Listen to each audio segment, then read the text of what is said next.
I am the Tofu Golem. Please enjoy the video. In this video, I will explain how to change brake fluid on a Honda Fit. First, gather your essential tools, including a wrench, clear tubing, and new DOT3 or DOT4 brake fluid. Ensure your vehicle is securely raised on jack stands on a flat surface. Then, identify the brake fluid reservoir under the hood and each of the 4 bleeder valves on your brake calipers. Start by carefully removing as much old brake fluid as possible from the reservoir with a turkey baster, then immediately refill it with fresh fluid. Next, identify the wheel furthest from the master cylinder. This is usually the rear passenger side.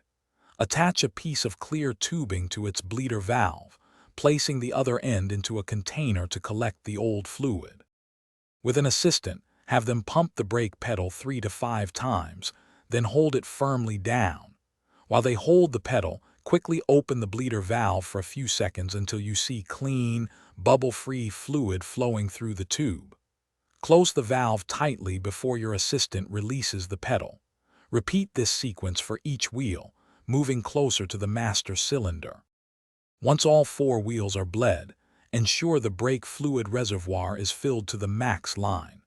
Before driving, carefully test the brake pedal for a firm feel. It should not feel spongy. This confirms proper bleeding and a safe braking system.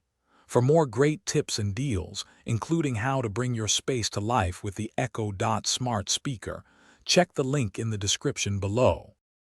Thanks for watching. Consider subscribing if we helped you today.